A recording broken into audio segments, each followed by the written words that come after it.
Et dans la salle, non loin des députés, non loin de l'archevêque, il y avait Joël de Villers. Lui-même a été abusé par un prêtre. Il a déjà témoigné à visage découvert. Et pour lui, l'archevêque Léonard a fait preuve de mépris envers les victimes. On l'écoute. Bien, c'est décevant. C'est même dégoûtant d'entendre toutes ces comparaisons qu'il fait, même s'il dit qu'après on le comprend mal. Chaque fois il provoque, comme on dit, et après on le comprend mal, il n'a pas voulu dire ça. Mais ce qu'il a, c'est vraiment du mépris pour les victimes, du mépris. Il ne sait rien faire. Donc chaque évêque doit faire quelque chose, mais au final c'est lui le chef et il dit que rien ne se fera. Donc on sait déjà que la conférence épiscopale ne fera rien. Voilà, et sachez que les auditions reprendront le 10 janvier et demain en radio dans Matin Première. L'invité de Bertrand sera Tommy Scholtes. Il parlera au nom des évêques. Alors... Pour les victimes, ces déclarations ne sont pas vraiment une surprise. Ils se lavent les mains, quoi. Et donc ils se renvoient tous la balle. Donc chacun est responsable de rien au final. Donc il est primat de Belgique, mais il n'est pas responsable. Donc c'est du ping-pong, quoi.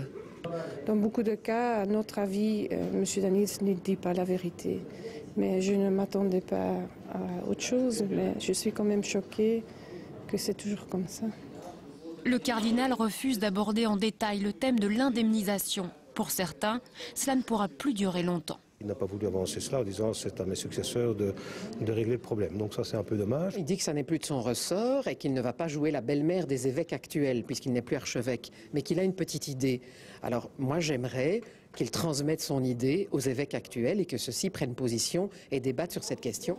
D'autres demandent aussi plus d'initiatives de la part de l'Église.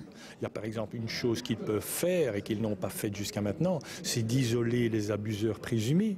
Il n'y a jamais eu de système pour les isoler. Et donc pour faire en sorte qu'il n'y ait pas de récidive, ça l'Église peut faire quand même. Demain, c'est Monseigneur Léonard qui sera entendu par la commission abus sexuels. Une audition également très attendue. Et sachez que le juge d'instruction Wim de Troyes poursuivra bien son enquête judiciaire sur les abus sexuels au sein de l'Église. La Cour d'appel de Bruxelles a jugé infondée la demande de récusation pour impartialité, une demande introduite par l'archevêché de Malines-Bruxelles. Sur le plan politique,